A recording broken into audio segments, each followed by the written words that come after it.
Good morning, or good afternoon, or good evening, wherever you are in the world. Talent Finders would like to welcome entrepreneur and founder of Fab Little Bag, Martha Silcott. So welcome, Martha.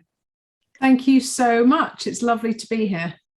So Martha, I'd like to congratulate you on all your achievements. So can you share with us how your entrepreneurial journey started? I can. It's quite personal, but I'm a bit of an oversharer about this now, so I don't mind at all. I was round at a friend's for a dinner party and happened to be on my period. And so I had to go and change my tampon in their downstairs loo. So off I went. I'm a binner, so I don't flush them. Yeah. And that means if you're a binner, for those flushers out there listening, if you're a binner, then typically you would wrap up your used pad or tampon in lots of toilet roll and put it in the bin. So that's what I did. And I went to put it in the bin, but there was no bin. Oh, no. So I had about kind of 10 seconds of panic, kind of what do I do? Because, obviously I didn't want to flush anyway, but then London plumbing isn't that great. So I really didn't want to. So anyway, I wrapped it kind of up a bit more and then did the kind of sleeve smuggle and then went back to my chair at the table and kind of smuggled it into my handbag. But I was kind of sat there, the rest of the evening thinking, what is going on in my handbag? Did anyone see what I just did? Is it smelling? It was just a kind of really awful rest of that evening because I was feeling very uncomfortable about what was going on right there on my chair. Yes. So I kind of got me thinking. And then the next day I kind of marched into Boots, the chemist, thinking, right, I need to buy something to make sure that never happens to me again. And there was nothing at all. Like disposal seemed to just not exist. These products were there to help manage your period and then nothing, just this kind of void. So then I was kind of asking some friends, like, has that ever happened to you? And then they started sharing all these kind of pretty horrific stories of when they've been in different scenarios trying to bin their tampon or pad and, it really backfiring in lots of different ways. And then also I realized how many people flushed. So it all just got me thinking and then got me a bit angry about the situation. And because there was nothing in existence, I thought, well, I'll just do it myself then. Yes. So that's how it started. So the opportunity was created out of a disastrous situation. Yeah, needs must situation. So yeah, that's how it started. Amazing. So prior to you starting up Fab Little Bags, you were in the financial sector in a corporate environment. So do you believe that this helped you in your own startup? And what do you believe you do better? So are there any lessons or any things that you feel helped you?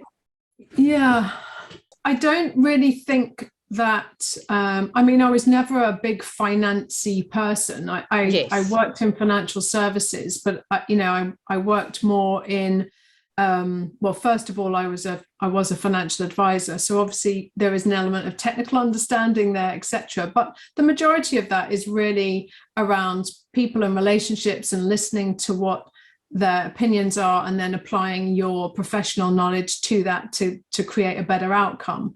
And that then developed into different roles within larger organizations like Experian and Capita and places like that, where it's more kind of account management and sales, which I think is really just listening to what people's kind of views on things are. And then hopefully you have the right solution for them to improve their situation. So from that perspective, yes, because I was very well practiced in figuring out problems and figuring out solutions to those problems, which is a kind of effectively what an invention is. You're creating either a brand new solution or a better solution to what already exists out there to deal with a problem or an issue. So to some extent, yes.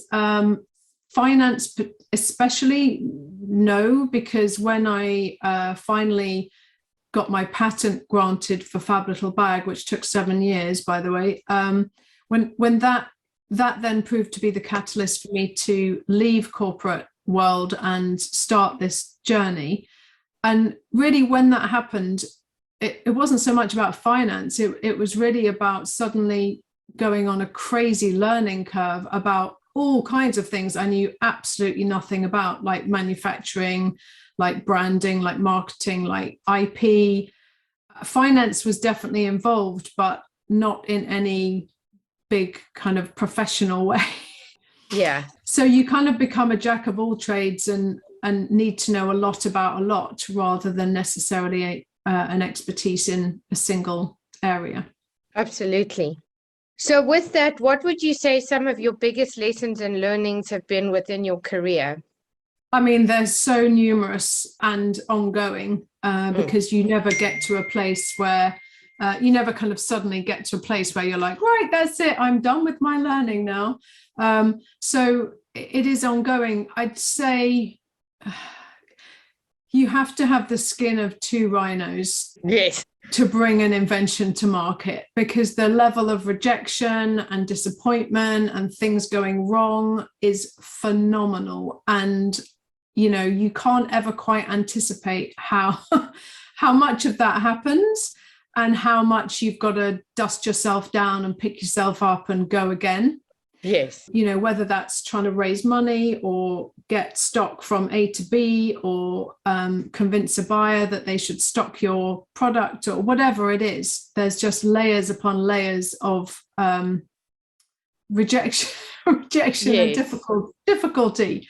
So you do have to be pretty thick-skinned and have tenacity kind of running through your veins. Yes.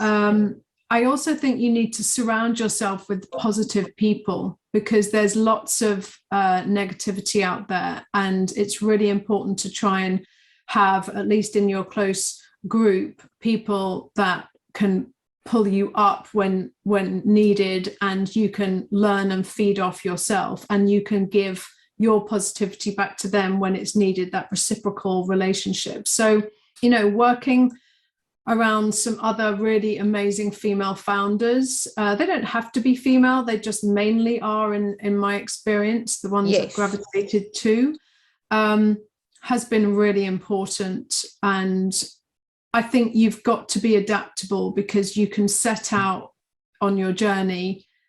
And I mean, look at Brexit, look at COVID. I can't control either of those. No. I had to just adapt, as everybody did. So you have to, some people really don't like that and struggle a lot. And I think you've just got to be able to somehow embrace that, because it's part and parcel of the journey. Yes. And I think one really valuable lesson I have learned along the way, which I would say to anyone kind of starting out, setting up their own thing, is perfection is your enemy. Oh, 100%. There's no such thing. Do not wait for things to be perfect, whether it's a website, a design, you know, even a product, you know, don't wait for it to be perfect. Just get on with it. When it's there or thereabouts, just crack on, because the reality is you're constantly tweaking.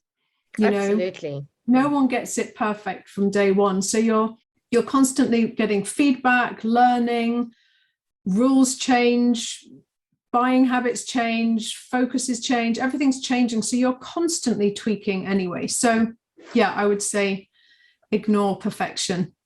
Absolutely. That was quite a lot of things, sorry. Yeah, but it's great, because I think that's the whole thing, is that people have, you know, these ideas in their head, but like you say, you know, there's no such thing as perfection, and you just you continually adapting and tweaking and changing. So you have to be that kind of a person in order to endure the pains of being an entrepreneur. Yeah. So can you share with us, with the audience, what is Fab Little Bag and where did the inspiration come from? So in other words, just like, obviously, you know, you've explained the story, but in terms of the actual bags or products, can you just give probably easier to show you that this is a kind of this is a pack of Fab Little bags. They come in all different shapes and sizes, like the amount of bags. I'm just seeing my doors opening for some reason. The amount of bags that come in a pack changes. Yes. that depends on how many you need in your life, and we do bulk and we do little bags. So yeah, they come like this. This is probably easier to show you an actual bag in itself. So this is a Fab Little Bag, and it opens like that with one hand. And the reason it had to be like this is because I was being selfish. So I was thinking, okay, I'm a tampon user. I'll be holding my used tampon in one hand. So I need something that opens with one hand and I can just drop it in. Yes. However, for pad users, all you do is roll up your pad. You probably need to put one piece of toilet roll around the sticky bit because you don't want to get into a fight as you go in. You don't want to... And then you just put your pad in, and then you peel off the strip here. And then you just push the bag together like this. I haven't done it very beautifully, but then there you go. It seals completely closed. So there's no smell or leakage, and it's opaque, so you can't see what's inside, which is important for most people because it's not about hiding your period or feeling shame about it at all. No. But it is actually still a private kind of event. Of course. So you don't really necessarily want to be advertising or trying to then hide something. So being opaque was very important for discretion for us. Yes. And the glue seals very closed, so there's no kind of leakage or anything. So if you needed to do the handbag smuggle, as I did, yes, or you need to put it in your pocket and deal with this later because there's no bin, or the bin that there is broken, or it's disgusting, or it's your mother. Which so many are in public toilets. I know, right? You don't want to go anywhere near them. So there's 101 scenarios where actually doing the right thing and being a binner is quite hard and challenging, and having this easy, hygienic, quick option is a bit of a godsend. So absolutely. So that is Fab Little Bag.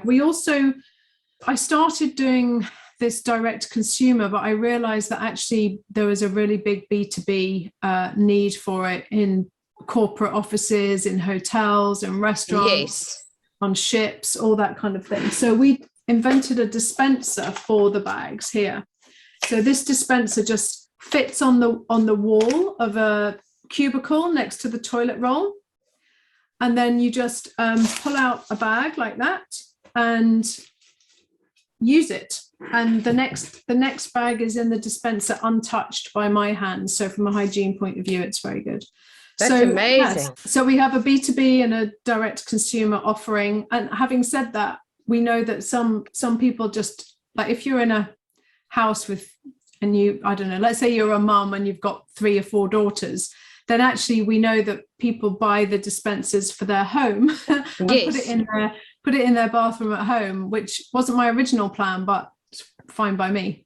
Yes, well, it's just a different expansion into another area that's needed in people's homes. Well, if you're going to use them a lot in that kind of volume, then it's nice to have a kind of just, nice little dispenser to keep them in, so they're always there.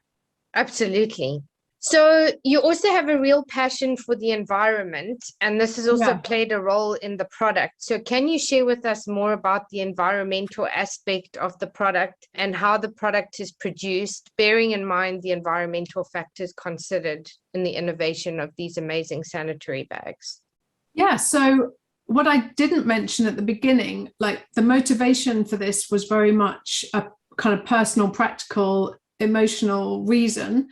But then the research I did, the more I found how many people flush pads and tampons down the toilet. So, for example, in the UK today, 2.5 million tampons, 1.4 million pads will be flushed down the toilet. Wow. I mean, that's an insane amount. And yeah, if that's just in the UK. So if America is actually the biggest flushing nation on the planet. yes. So, and it's at least 5 times the size of the UK. So if you times all those up, you're talking significant amount of pads and tampons whizzing around the kind of the water system. And yes, the reality is it's slightly different in the States because different states have different ways that they manage their sewers, and obviously not all of them. Here in the UK, we're an island, so we're surrounded by water, the ocean everywhere, and our sewage goes into the ocean to a certain extent. So in the US, it varies depending on where you are, but there's plenty of examples where you flush it down the toilet here and it goes into the sewer, and then the sewer either leaks on purpose or accidentally into rivers, which lead to the ocean. And so actually sanitary or period products are the 5th biggest contributor of single-use plastic in the ocean. Wow. Certainly in Europe. I don't have the exact same stat for the US, but it's a big problem. And this kind of made me angry and sad at the same time. So a big reason for Fab Little Bag is to educate and convert those flushers into being binners instead. There isn't a perfect waste solution for disposable period products. You know, if you want to focus on the environmental, then in a perfect world we would all be moon cupping, or we would all be using reusable pads or underwear or something like that. The reality is all of that reusable market is still less than 10% of the market. So we're a long way from that being a reality. So until we are anywhere close to that, and maybe we'd never even get there because there's all kinds of reasons that people don't want to use cups and things like that, you know, we've got a problem. So it's really about sorting out this problem as well. So, you know, that is a core reason of Fab Little Bag, is to prevent the aquatic pollution caused by flushing, by providing a much better alternative to flushers. Because when you speak to flushers, most of them have no idea of the impact that they're causing by flushing. When you educate them, they're horrified. They're like, oh my God, I can't believe I'm polluting, you know, what am I meant to do? And you say, well, you're meant to wrap it up in loads of toilet roll and put it in the bin. They're like, that's horrible. So you need to make it easy for people to change their habits. And the more attractive you can make that, the more likely you are for them to make that change. So, you know, having a Fab Little Bag as an option is a big benefit to creating that change of behavior. So, so environmentally, it's about reducing aquatic pollution, and it's about getting the waste into the right place where it's meant to be. Absolutely. And then the actual environmental impact of the bag. So once people are disposed, do you know what that would be? Or? So again, different countries have different rules, etc. But basically in this country, that kind of waste will either be incinerated, and that typically now, and increasingly so, is being used to create energy. So it's waste for energy. Oh, which brilliant. is positive, you know. It's not ideal. And of course, everything that's incinerated, there's some level of toxicity, although this is now very carefully managed at these plants. So it's not as if they're just burning everything and it's all kind of going off straight into the atmosphere. So that is improving as science improves as well. So there's the incineration, or it goes to landfill.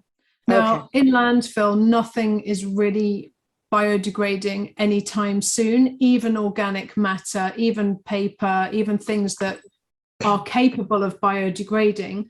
They don't tend to biodegrade quickly in a landfill because it's anaerobic. There's no oxygen, there's no heat, there's no light.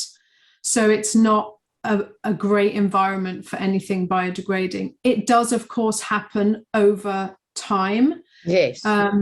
But very slowly. And there is a big argument, actually, particularly driven by in Europe, that you shouldn't have anything biodegrading in landfill, right? It should just all be inert objects, because when things do eventually biodegrade, they biodegrade back to gases, and those gases tend to be methane gases. Methane is not a good gas for the world.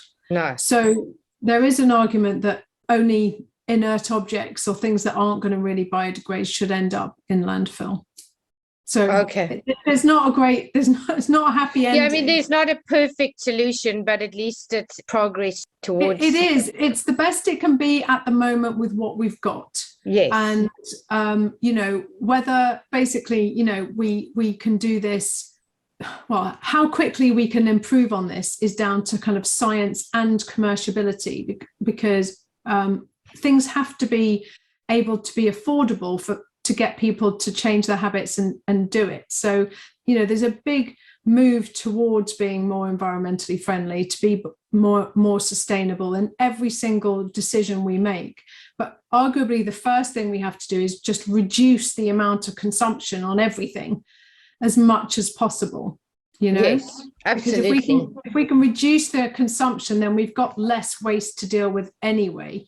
And then we can focus on reusing, recycling, and trying to get as much out of any of those materials that we've already introduced to the planet as possible, so that we don't continue to destroy it at the level we are now. So, there is no perfect products, because a perfect product would disappear into thin air as soon as you're finished with it. Yes.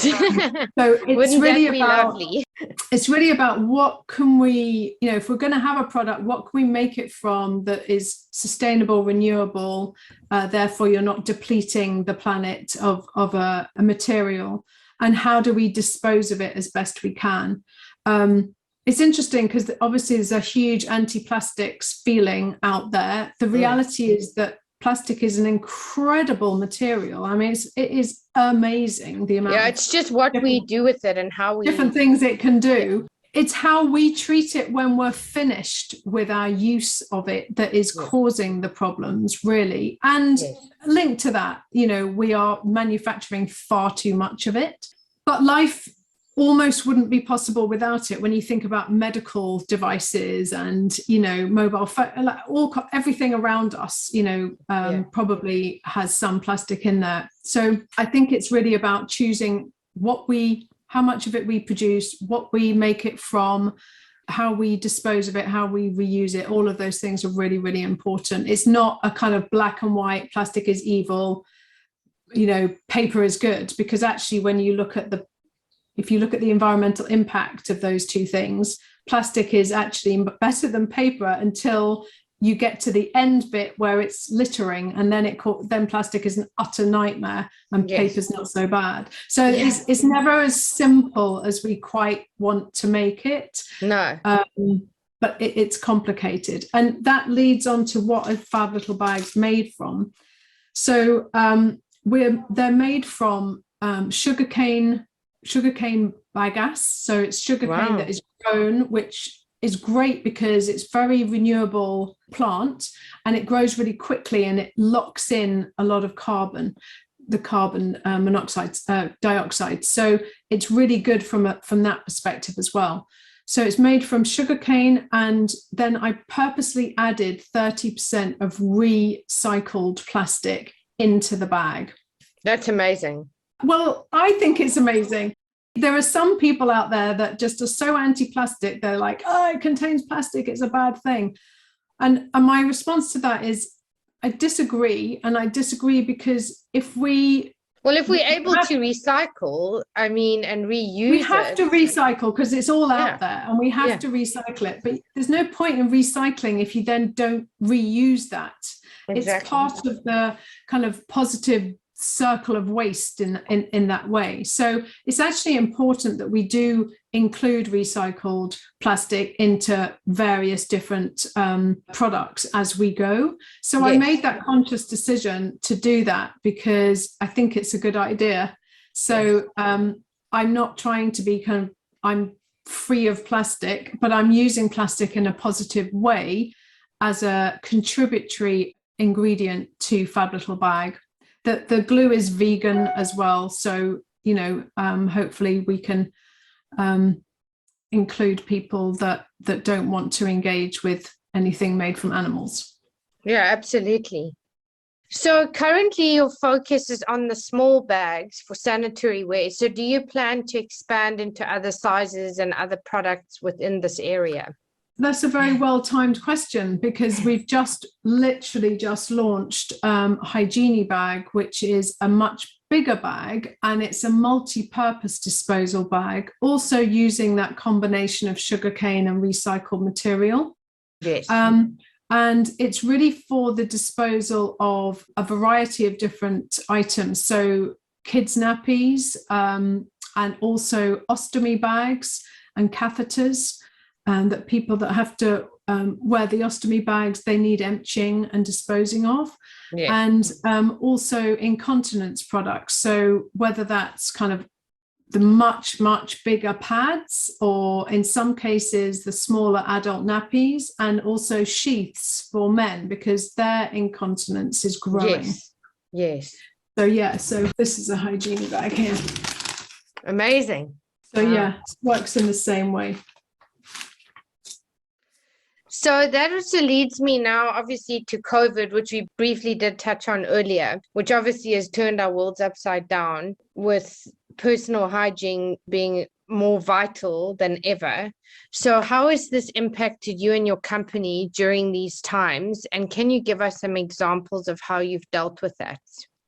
Yeah, I mean, COVID has been difficult for sure, particularly on our B2B side. And I think that we had to adapt. So we kind of focused more back on the direct consumer for many of those months when everything was closed. And I think that we used the impact of COVID as positively as we could, because Yes. we wanted to be there for the consumer, where they wanted to rethink about their hygiene. But really, now that things are coming back into the workplace, it's really important that everyone comes back feeling, okay, things are different now, so we need to really focus on the hygiene, particularly in the toilet area. Yes. So I think that has shifted a mindset, if you like, in terms of how people think about hygiene and personal hygiene and touching things, and just how they feel about it. And I think companies are needing to respond to that as they reopen their offices and their spaces. Yes, absolutely. So what would you say sets your product apart from others, or if there are any other competitors in this market? And what is your big vision for the company? Like, what's your ultimate vision for the company? So I guess competitors are kind of toilet roll, or those paper bags that you can Oh, put yeah. in, or dog poo bags, nappy Yes. sack bags. So I mean, they're just a horrible thing anyway. Like, for anything, they're just horrible, because they're kind of bad, thin plastic that they tie up. You need two hands to tie them. You can see what's in them. They don't give you any of that feeling of discreet or good hygiene or environmentally, kind of sensible. Yes. And similarly, with the toilet roll, it does actually grow on trees, because it's made from trees. So Exactly. I was going to say it doesn't grow on trees, but it does grow on trees. But it has an environmental impact all of its own, and you use much less toilet roll if you're using Fab Little Bag instead. So that's a positive. So yeah, there are kind of things out there that are there to help with the disposal of something that is, full of blood or whatever.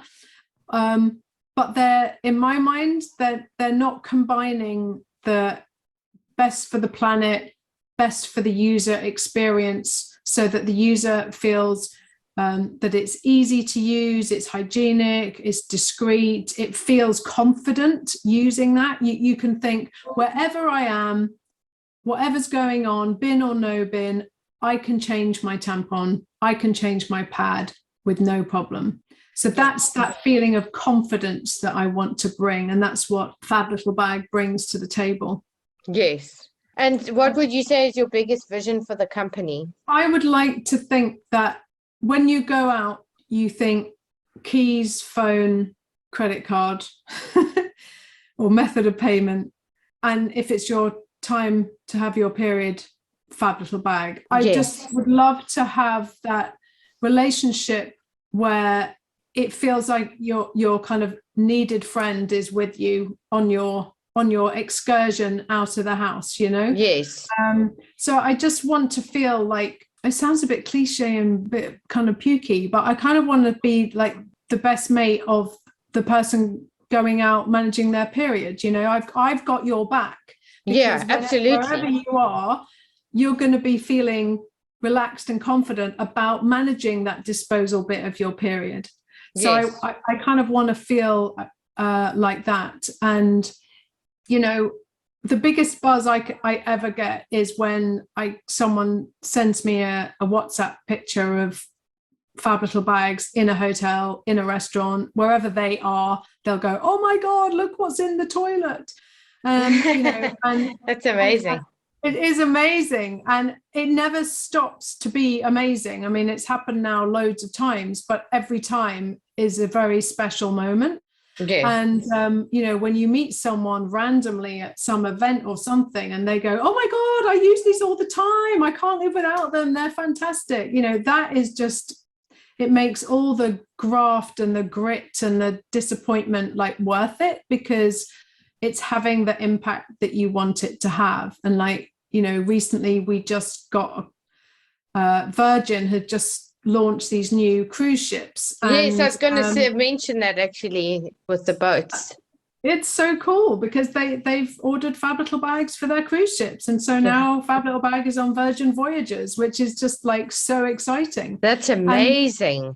Yeah, it's great. And then we're also on, like, quite a few years ago now, we were on explorer ships. So when they go off to the Antarctic for 3 months and do surveys and things like that, because they had female scientists on the ship, they had Fab Little Bags on the ships and stuff like that. And I know we're on a few kind of fancy yachts here and there, but you know, it's really about just being normal. I want Fab Little Bag to be a normal thing in a normal environment so that people can just get on and manage without feeling stressed. Absolutely. So you did obviously touch on the environmental aspect earlier, but the statistics on sanitary ware collected daily on beaches is astounding and obviously disgraceful. So can you share with us more information about these scary statistics? Because I just think people really need to be made aware. Yeah, I mean, it's pretty depressing stuff when you start to look into that. I think when you live near the ocean, it becomes like that's where you go for a walk, or you know, that's kind of part and parcel of your environment, you know. And then when you visit the ocean, you're exposed to that as well. And that's when you're walking along the beach and you kind of see tampon applicators and pads, and you know, you're just like, oh God, like how did that get there? You know, what's going on? Yeah. In the UK, there's this thing called the Great British Beach Clean that happens. And I think it was on like 490 odd beaches. There was an average of 580 tampon applicators and 863 pad liners. And, you know, it's just so disgusting. I think the stat that shocked me the most was on the beaches it was a while ago now, so they need to do it again. But the Ocean Conservatory collected 27,000 tampons and applicators from beaches in a single day. I mean, that's multiple sites globally, but still, it's just horrible. Yeah, that's crazy. It's really horrible. And all of it is avoidable. Absolutely. So that leads me to the final question. What are the 3 key pieces of advice you would give other entrepreneurs wanting to start a business? And what legacy would you like to leave, or how would you like to be remembered? Okay, so not big question then.